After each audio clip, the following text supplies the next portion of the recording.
Surprise, surprise, there's a brand new Dead or Alive. Now, I'm going to talk about a specific part of the controversy surrounding this new title. Now, I'll get back to the gameplay and all that other stuff later, but for right now, the new issue with this game is that they're toning down the sex appeal because they want to be taken more seriously. Whatever the hell that means. Now, normally, I wouldn't really mind stuff like this, but the reason why it bugs me so much is because it seems like an obvious attempt to fix an issue that doesn't exist. And it's only going to lead to backpedaling, which is something Team Ninja seems to be good at when it comes to this game. And so I've been looking at a few links, trying to catch up on what's going on, and there's an article that was linked in one of the Facebook groups I'm in, and they're talking about how Dead or Alive removes some of the features, and it was influenced by American comics and films. And we all know that American comics and films nowadays are pretty shit compared to how they were back in the day. Namely, Marvel. Now, I don't read Marvel comics too much, but I know what's going on with Marvel Comics. They've been infected with the SJW virus, and a lot of their comic sales have been on the decline as a result, because SJWism is all about ruining fun for literally everyone. There is nothing interesting or fun or exciting about social justice warrior antics or anything like that. And the comic book industry is suffering because of that. And the same thing goes with movies. Now, according to Dead or Alive's, developers, Shimbori, like they said, this article, I'm going to put a little bit of a screenshot of it, but they're pretty much talking about how, they just want to tone it down a little bit. They're removing the soft engine, the jiggly physics and all that whatnot, right? Now, this is a bad move in my opinion, because here's the thing. Dead or Alive, whether anyone likes it or not, is a fan service game, right? A big part of what makes that game different and unique compared to other fighting games is exactly that. The sex appeal for characters, mainly the female characters, is part of the game's DNA because it was developed as such by the original creator of the game, Tomonobu Edegaki. There is an interview where he says exactly that. Of Dead or Alive Extreme Beach Volleyball. I'm creating entertainment rather than just a video game. So in terms of entertainment, it's quite natural for me to create beautiful women. It makes sense rather than bringing ugly women into the game. It's very simple. Naturally. Dead or Alive has grown to be one of Tecmo's most successful franchises, thanks in part to its mysterious creator. He's always got sort of shades on, he's got the black leather jacket. He prides himself as being a real rock star of the industry. He's very outspoken. He will tell you exactly what he thinks of certain games, what's right and what's wrong with Dead or Alive. No violence. Violence. Entertainment. Beauty. Sex. Gambling. Gambling means that if people really like playing a game, then they'll pay whatever it costs. And that's all. But he essentially says that, hey, sex sells, violent sex, gambling, all the things that pretty much attract eyes.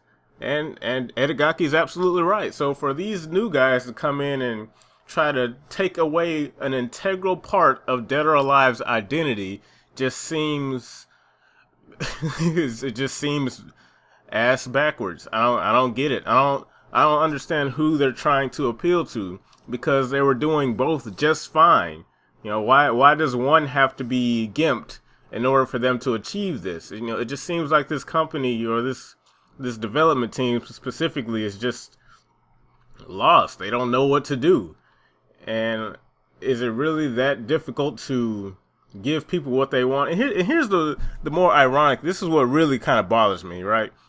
Now, Dead or Alive 5 has a shit ton of DLC. I'm talking, you're spending at least $1,000 if you want all the DLC for Dead or Alive. And all the DLC came in the form of costumes. They even had costume, what do you like, not competitions, but, you know, they would get involved with the user base and say, hey, design costumes and we'll put them in the game and sell them, you know? And I'm like, wow, that's a lot of money they're making.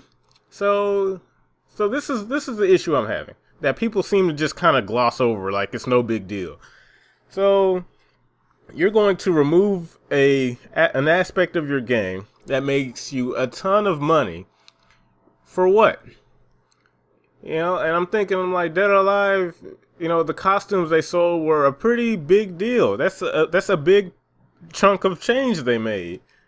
And I'm thinking, like, so I know this game is going to have DLC, which is why I'm thinking that they're just going to backpedal a few months to a year after release and bring back exactly all the sexy costumes and all that shit, and there's going to be another $1,000 DLC library of DLC for this game, and it just doesn't make sense. It seems like an extremely hypocritical step in a direction that no one's expecting, that no one wants. People just want, like I said, the fighting in this game is good. It's great on its own. It's different. It's unique. It has its own identity. Sex appeal and fan service were just part of it.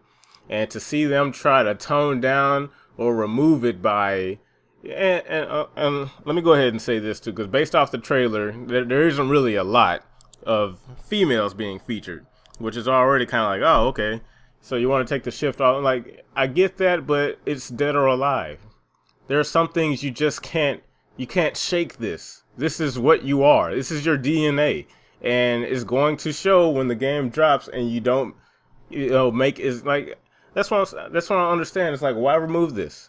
And of course you're going to have people like, oh, well, it's not that bad as long as the gameplay is good. Like, the gameplay has always been good.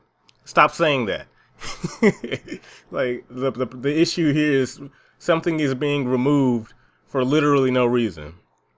You know, for long time franchises, there shouldn't be slow, removal of features. That's the thing. Like, the reason why this is being removed makes no sense. It's so unneeded. It's unnecessary. But I don't know.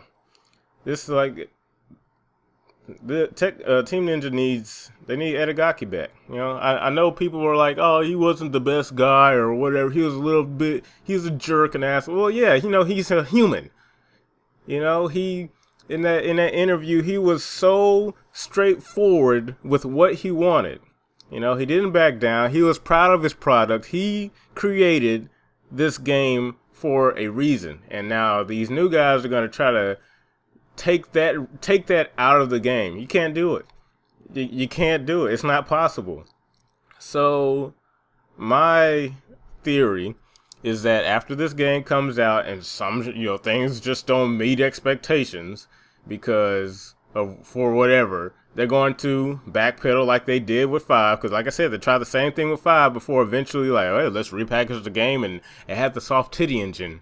That's the same thing is going to happen here. You know, they say they're going to remove it, but once they realize what their cash cow is, they're going to go back to it, because costumes and stuff like those were optional. You know, they didn't have any effect on the gameplay. Removing them didn't make the game better or worse. It's options. You know, you could whine about how there being a lot of oh man, there's so much DLC for this game. You didn't have to buy that. The only issue I have is when you have to resell the game like 7 times. That's my issue. But if they plan on doing the same thing with this game, like, oh, Dead or Alive 6 Ultimate, now with titties, exposed titties, I'm not buying that, dude. You can make this game one time and then just support it from there.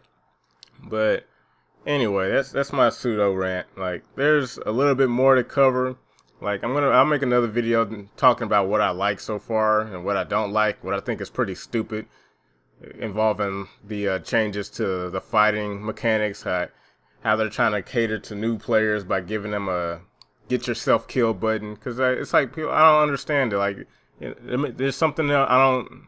There's more information I'm gonna need to get, because like now they have this new what do they call it? Rescue button. Like, oh, rescue button in a game where you counter literally everything. I don't know. It doesn't seem like it's gonna be very helpful for new players. If anything, it's gonna add hurdles for them, because a good player is just gonna be, oh, you're gonna rely on that dumbass mashable rescue button. Like, okay, I'll just counter everything you do. I don't know. Yeah, maybe I'm wrong. Who knows?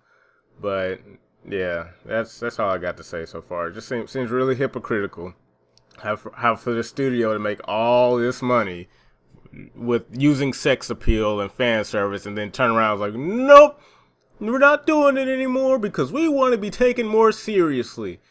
It's fucking dumb.